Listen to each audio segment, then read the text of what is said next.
vamos prosseguir tratando de princípios do serviço público. A gente vai falar agora de forma específica do chamado princípio da continuidade.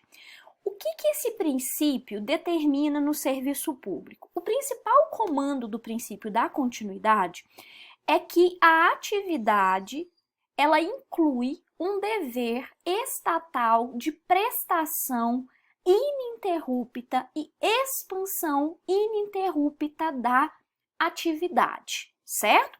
Por consequência, a falha que caracterize suspensão ilícita do serviço, ela é capturada para o regime de responsabilidade objetiva do Estado, que inclusive alcança o prestador que assim seja qualificado da perspectiva jurídico-formal.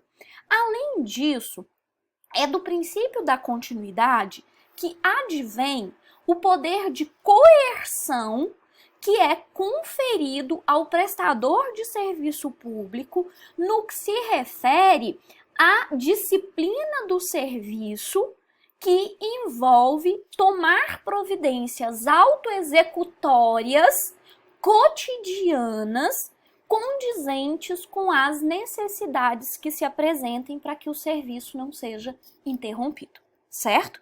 Então, a gente pensa sempre no alcance do regime jurídico administrativo, por exemplo, sobre o prestador delegatário, através das sujeições. Mas lembrem-se que a qualificação jurídico-formal de prestador de serviço também faz com que o prestador seja alcançado por determinadas prerrogativas, ainda que seja uma empresa privada delegatária, tá?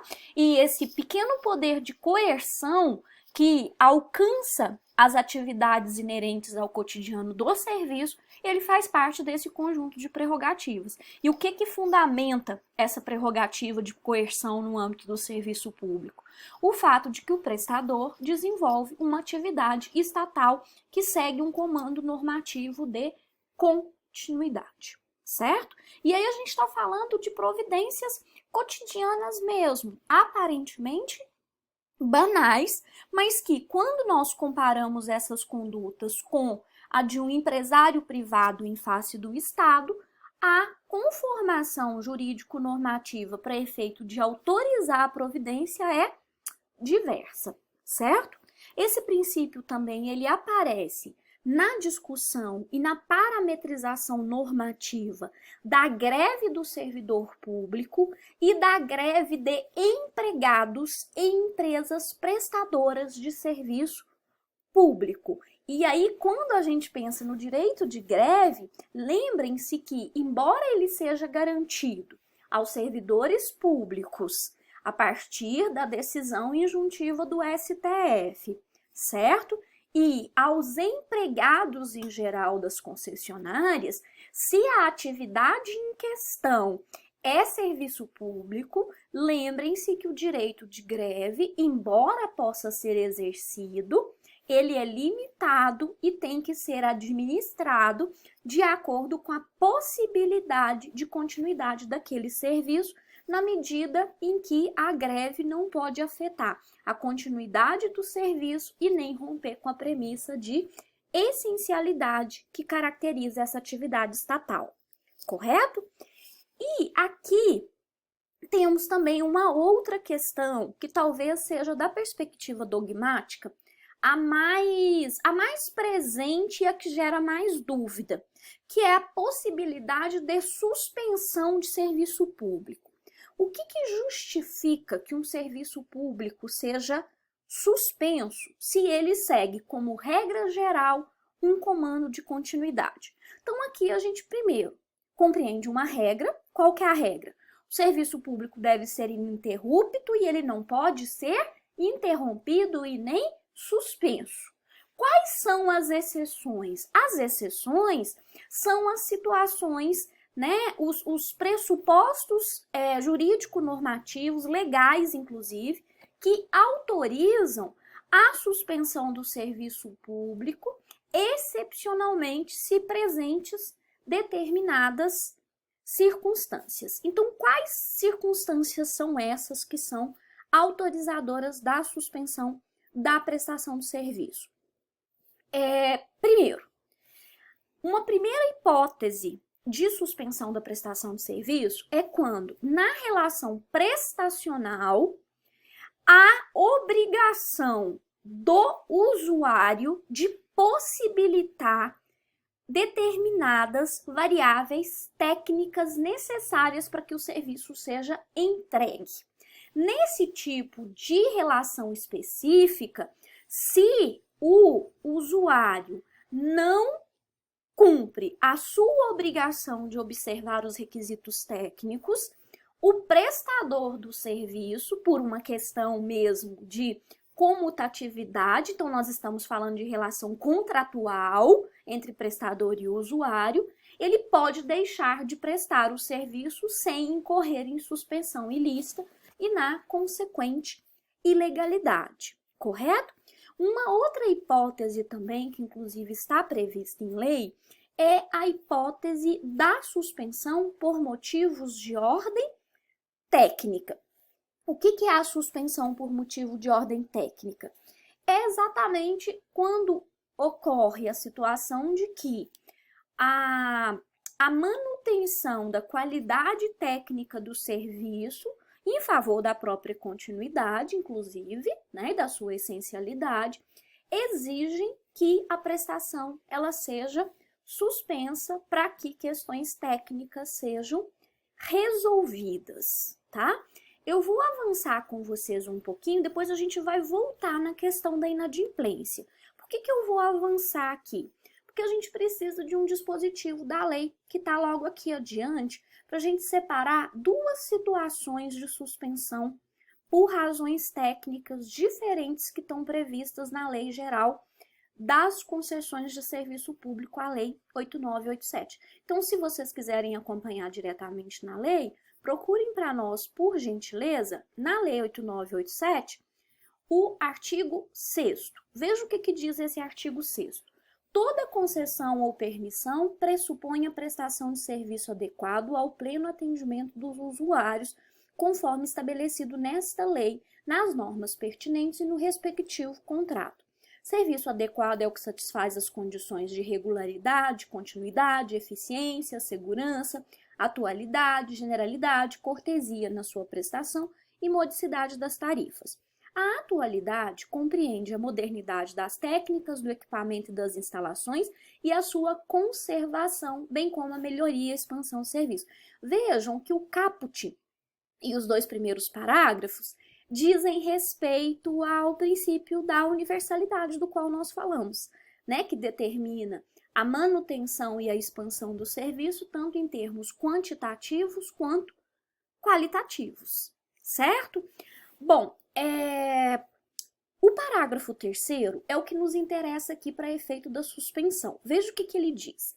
Não se caracteriza como descontinuidade do serviço a sua interrupção em situação de emergência ou após prévio aviso, quando 1. Motivada por razões de ordem técnica ou de segurança das instalações. Então, quando a suspensão é de ordem técnica, tem duas situações diferentes. Se aquela suspensão for previsível, ela só é lícita se os usuários forem comunicados previamente. E aí a comunicação formal, quando a suspensão é suscetível de ser prevista para efeito de questões técnicas, tem como pressuposto de validade a comunicação formal aos usuários, certo? E ocorre também a situação da suspensão de ordem técnica, mas motivada por situações emergenciais. E aqui eu ressalto para vocês, em face de uma emergência, por óbvio, não se exige comunicação formal, correto?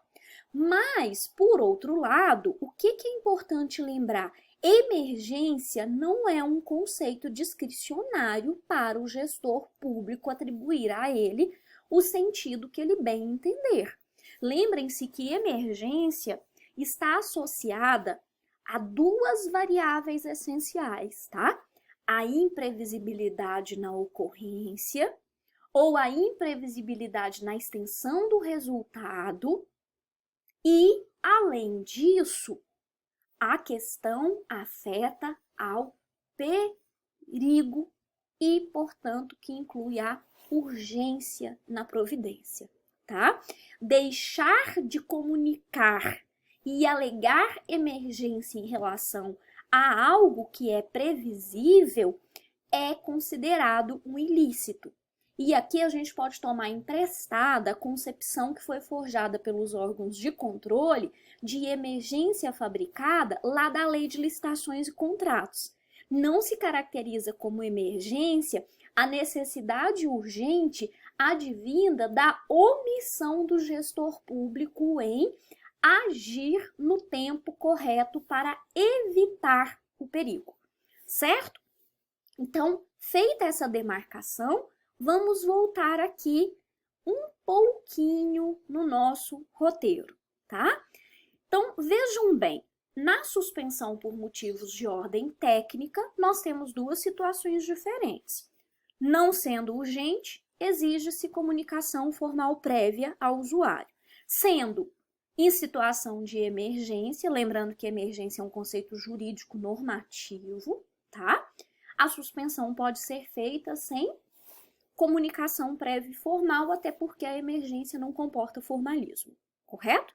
E aí a formalização se dá a posteriori, inclusive para efeito de verificação da regularidade da caracterização da situação emergencial, correto? E a tal da suspensão por inadimplência.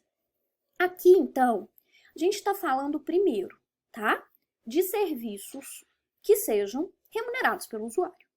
Os serviços que são gratuitos, seja por determinação constitucional ou por decisão legal da pessoa competente, eles não passam por essa questão aqui. A suspensão deles se resolve como uma questão de atividade estatal gratuita e, portanto, integralmente regida pelas premissas do artigo 37, parágrafo 6º e o respectivo regime de prestação daquele serviço, correto?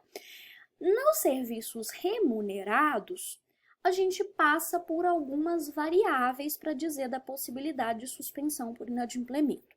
Quando essa questão ela começou a ser discutida, uma primeira questão que aparece, né, uma primeira indagação que aparece, é se haveria diferença entre o serviço facultativo e o serviço obrigatório. Por quê? A gente tem dois tipos de serviço público no que se refere à adesão do usuário. Tem serviços que são considerados serviços de adesão obrigatória pela sua respectiva legislação, que é o caso dos serviços individuais de saneamento básico, tá? E tem os serviços que são de adesão facultativa, como melhor exemplo, o exemplo mais comum é da energia elétrica. Eu não sou obrigado a ligar o meu imóvel residencial ou comercial a sistemas de prestação de energia elétrica. Se eu quiser viver à luz de velas, eu posso. Por que aqui tem uma diferença na obrigatoriedade? Porque quando um serviço ele é de prestação obrigatória e o usuário tem o dever de aderir, em regra, esse dever é associado a uma possibilidade de fiscalização da não adesão com a consequente responsabilidade administrativa, correto? E por que há essa discussão aqui sobre a classificação do serviço facultativo versus o serviço obrigatório para efeito de suspensão por inadimplemento? Pelo seguinte, a suspensão por inadimplemento, ela pressupõe que o valor pago, ele seja pago como contrapartida pela prestação do serviço. E o que é o problema do serviço obrigatório? É difícil pensar no pagamento como contrapartida se lá na matriz inicial daquela relação eu não tenho o elemento vontade, correto? Porque aí olha o que acontece. A suspensão por inadimplemento, ela pressupõe a aplicação de comutatividade dentro desse raciocínio. E se a relação ela se inicia por uma adesão obrigatória, eu não posso dizer que ela tenha uma origem propriamente contratual, tá? Vocês vão encontrar em manuais de direito administrativo, e é comum encontrar isso, uma atribuição de consequência a essa classificação entre serviço obrigatório e facultativo. E um deles é essa, que o serviço obrigatório geraria necessariamente a remuneração de índole tributária por taxa, e o serviço facultativo geraria uma remuneração contratual. E uma segunda consequência, dentro do primeiro, né, o obrigatório não poderia ter suspensão por inadimplemento, porque o inadimplemento resolver-se-ia no âmbito do regime tributário. Já no caso dos facultativos, havendo inadimplemento, eu aplico a regra geral da comutatividade, né, pela aplicação da exceção do contrato não cumprido. Se uma parte não cumpre a sua obrigação de pagar, a outra não tem que cumprir a sua respectiva obrigação de fazer. E aí, só que aí vem a jurisprudência. Como é que é o entendimento dessa matéria na jurisprudência? Desculpa aqui a minha cara de chacota, tá, pessoal? Mas é que eu acho realmente isso um pouco... Eu não vejo sentido nessa constatação. É que na jurisprudência, inclusive do STF, tem sido pacificado que não há correlação, que eu posso ter um serviço de adesão obrigatória e a relação ser contratual. E aí, basicamente, é uma conclusão de que eu posso ser obrigada a contratar, né? E por consequência, qual que seria aí, né, um resultante jurisprudencial disso? Que se o serviço é de adesão obrigatório, mas o modelo de prestação envolve remuneração por modelo contratual, envolve pagamento de preço público, mesmo sendo de adesão obrigatória, ele pode ser suspenso. Assim como eu posso considerar que o preço pago tem natureza contratual e é preço, né? Não é tributo, certo? E aí, essa correlação, então, entre suspensão por inadimplemento no serviço facultativo versus proibição de suspensão por inadimplemento no serviço obrigatório, ela está presente na doutrina ainda, mas ela não é considerada na jurisprudência. Bem, vejam que na jurisprudência não é considerado que o fato do serviço ser de adesão obrigatória imponha um regime tributário de cobrança de remuneração. O que isso significa, então? Que é próprio do entendimento jurisprudencial majoritário, inclusive do Supremo Tribunal Federal, entender que se um serviço é de adesão obrigatória, isso não impõe ao prestador o dever de cobrar apenas por taxa, mas entende-se que mesmo sendo de adesão obrigatória, o regime de cobrança ele pode ser contratual, desde que haja convergência entre regime de remuneração e personalidade do prestador, correto? E em qual matéria que esses precedentes foram predominantemente construídos? Em matéria de água e esgoto residencial, tá? Principalmente água. Por quê? Porque é exatamente o serviço que dentro do saneamento básico ele é necessariamente individualizável, então ele pode ser cobrado, né? Mas não há facultatividade do usuário perante o município entre aderir ou não aderir ao serviço de água. Então foi no serviço de água que essa questão foi discutida de forma mais incisiva na jurisprudência, certo? Principalmente pelo seguinte, o principal precedente do STF, eu vou colocar ele para vocês no comentário aqui no vídeo, diz respeito à remuneração do serviço de água imposto por um município, tá? Prestado por uma concessionária e atualizado o valor por decreto do prefeito. E aí, quando a questão chegou ao STF, qual que era o argumento da parte que alegava a ilegalidade da cobrança? O fato de que o serviço de água era de adesão obrigatória, por consequência, o município não poderia ter atribuído a remuneração do serviço natureza de preço público e feito a majoração por decreto. Ele deveria ter observado o princípio da legalidade. Qual que foi a resposta para essa questão? Não, é de adesão obrigatória, mas se a prestação está se dando por concessão e o município atribuiu ao seu serviço de água e esgoto um modelo de prestação mediante remuneração por preço, que a adesão seja obrigatória não determina por si só a natureza da remuneração. E aí, por consequência, também não determina a questão do tratamento da inadimplência, certo? Bem, passando adiante, aparece uma outra variável aqui na discussão que se assenta em premissas similares, né? Que é a remuneração por taxa versus a remuneração por tarifa. Se um serviço é remunerado pelo usuário através de taxa, isso aqui é uma matéria, digamos, pacífica, tá bom? A gente não vai encontrar grandes divergências sobre isso, não. Há um entendimento predominante de que, se um serviço é remunerado por taxa, a obrigação decorrente daquele fato gerador é tributária.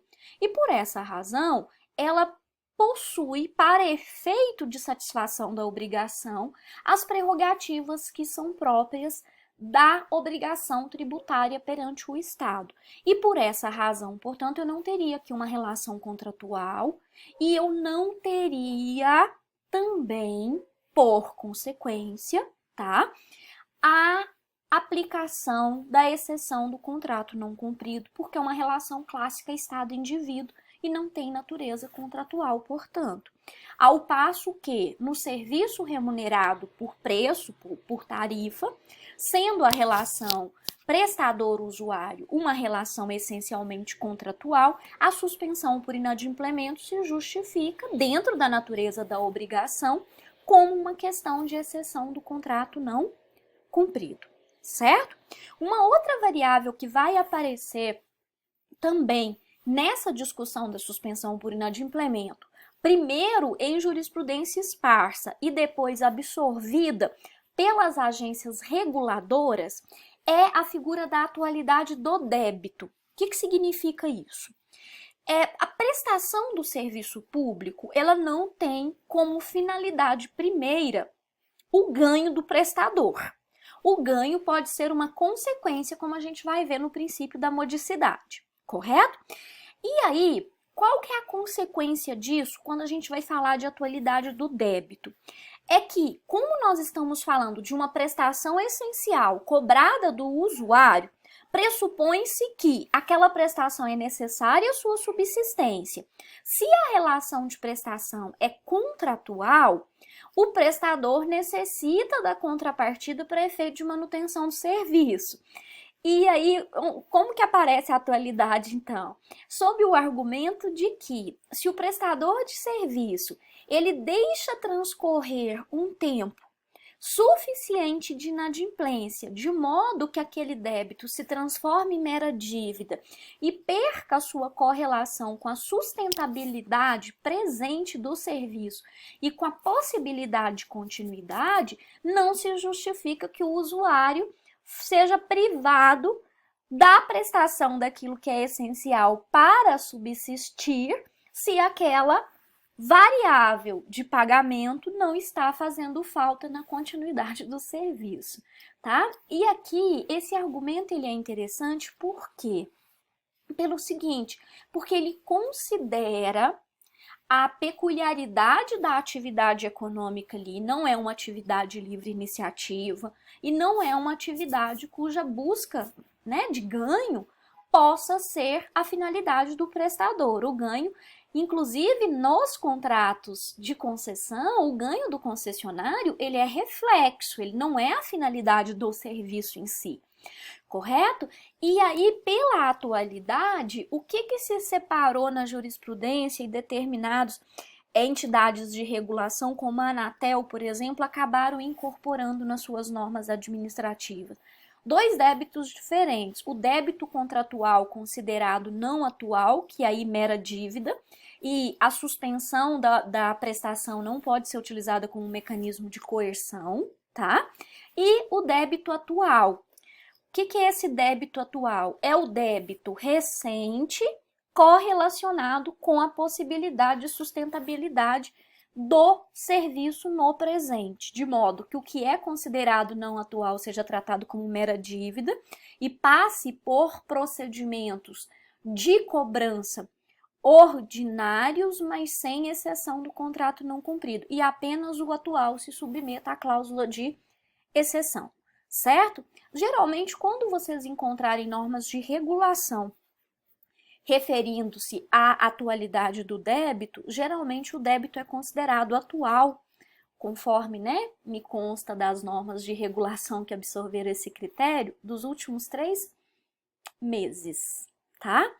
É interessante considerar aqui que é o seguinte, quando a gente está trabalhando, e eu já trabalhei com isso em advocacia popular, quando você está trabalhando com inadimplemento de prestação de serviço público remunerado por preço, o enfrentamento do inadimplemento, ele tem que se dar da prestação mais recente para a prestação mais antiga. Então, sempre que a gente vai orientar uma pessoa sobre como que ela deve pagar uma dívida com a concessionária de serviço público que ainda não tomou a providência do inadimplemento, qual que é sempre a orientação que a gente dá aproveitando essa referência jurisprudencial? Pague a atual e o que você não tem condições financeiras de pagar, o que você não é capaz financeiramente de pagar, deixe envelhecer. Entendido? Então, preço de serviço público, quando há inadimplemento, para efeito de melhor defesa do usuário e de precaução em relação à possibilidade de suspensão, considerando os precedentes da matéria, a orientação é sempre pague a dívida mais recente em detrimento da dívida mais antiga para elidir a atualidade do débito, certo? Um outro ponto que aparece aqui também é a questão do poder público como contratante do serviço, ou seja, quando o poder público é usuário, tá? Porque como nós temos competências de serviços públicos que elas são múltiplas, divididas, né, pelas competências na federação, o que ocorre aqui que é importante a gente ter em mente? Que a administração pública é prestadora de serviço, porque inclusive ela é titular de serviço público, mas ela também consome, por exemplo, o município que consome energia elétrica, né? A instituição federal de ensino que consome água potável, certo? É importante ressaltar aqui que a gente está falando basicamente de serviços cobrados por preço, tá? O que é importante ressaltar? Que no que se refere ao usuário poder público inadimplente, qual que é a alegação aqui? A primeira alegação que apareceu é, na medida em que eu tenho um serviço prestado ou por uma empresa estatal ou por uma concessionária, ele é cobrado por preço e uma pessoa da administração pública consome aquele serviço e se torna inadimplente em relação àquele preço, a primeira alegação que apareceu foi a seguinte: olha, toda atividade do poder público, ela sempre satisfaz, ela sempre é tendente ao interesse público, ainda que seja em caráter secundário. Então, o Estado, de forma geral, por qualquer das suas pessoas e órgãos, não poderia ter suspensão da prestação de serviço público nenhum ao se tornar inadimplente. Ele apenas poderia ser cobrado, mas ele não poderia ser objeto de suspensão por força da exceção do contrato não cumprido, como um mecanismo de coerção para o pagamento da dívida, certo? E aí, o que ocorreu quando esse argumento foi tratado? O que se foi construindo de entendimento é o seguinte: depende de qual atividade do Estado está sendo desenvolvida ali. E aí, no âmbito dessa possibilidade de suspensão ou impossibilidade de suspensão da prestação de um serviço consumido por um ente público, separou-se na jurisprudência, em casos esparsos, tá? Duas situações diferentes, conforme a atividade que é exercida pelo poder público usuário possa ser suspensa e recomposta a posteriori, ou não possa ser suspensa e recomposta a posteriori. Então, quando a gente está lidando hoje com o poder público, por meio de qualquer pessoa, atividade ou órgão, na qualidade de devedor inadimplente em face de prestador de serviço público remunerado por preço, A primeira pergunta que a gente tem que se fazer e que é determinante aqui: qual a atividade que essa entidade pública usuária do serviço desenvolve? Porque se a atividade que ela desenvolve puder sofrer suspensão sem prejuízo da sua essencialidade, porque é suscetível de ser recomposta a posteriori, ela pode ser alcançada pela suspensão do serviço. Se a atividade que aquele ente da administração pública, que é o usuário do serviço, desenvolve, não puder ser suspensa, porque ela é insuscetível de ser recomposta ao seu status quo ante a posteriori, aí não pode haver suspensão daquele usuário público por inadimplemento, correto? Bem, e temos ainda uma última questão relevante aqui para tratarmos, que eu não anotei aqui, mas que ela é também relevante de ser pensada por nós, tá? Que são aquelas situações que também nós vamos encontrar na jurisprudência, em que a inadimplência em face de um determinado serviço público que envolve uma prestação essencial do cotidiano, para um usuário específico, a suspensão ela pode ter uma consequência trágica. O que é isso? É aquele tipo de situação bastante específica, individualizada e concreta em que eu tenho um usuário inadimplente, por exemplo, em uma unidade familiar, correto? Mas para aquela unidade familiar específica, em razão, vamos imaginar, de uma vulnerabilidade de saúde dos seus membros, ser alcançada por suspensão de energia elétrica pode ser determinante, por exemplo, para o direito à vida de uma pessoa naquela casa. Sabe que tipo de caso chegou aos tribunais e acabou sendo tratado dessa perspectiva? Aquela situação peculiar da pessoa que ela é assistida pelo serviço público de saúde em casa, ela se submete, por exemplo, ao uso de aparelhos para cujo funcionamento depende do fornecimento de energia elétrica, e aquela família, por exemplo, se encontra inadimplente no pagamento da energia elétrica. Esse caso, ele foge da regra geral do tratamento da inadimplência como uma questão meramente contratual. Por quê? Porque se a atividade é a princípio estatal e a suspensão ela é determinante para efeito de preservação da esfera de fundamentalidade em caráter trágico, esse caso ele ganha um destaque e acaba sendo tratado como uma questão essencialmente de direito fundamental. Aqui a gente consegue perceber a relevância de entender que nós estamos falando de uma atividade essencialmente estatal, independente de quem a preste. Certo?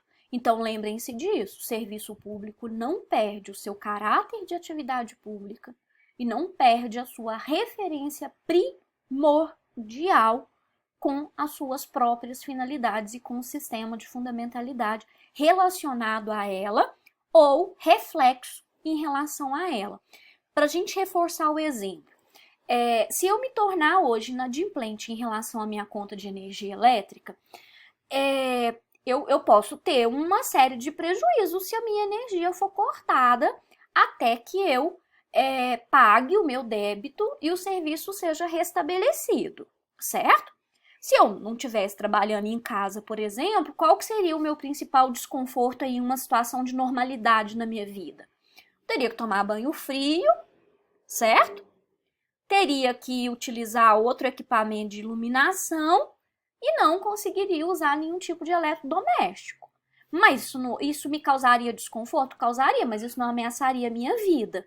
Agora, imagina, por exemplo, uma família que tem uma criança que usa um determinado aparelho de apoio para respiração, por exemplo, que tem que ser ligado a ela em momentos aleatórios e imprevisíveis de crise, se essa mesma família sofre uma suspensão de fornecimento de energia elétrica. Aí é diferente, não é?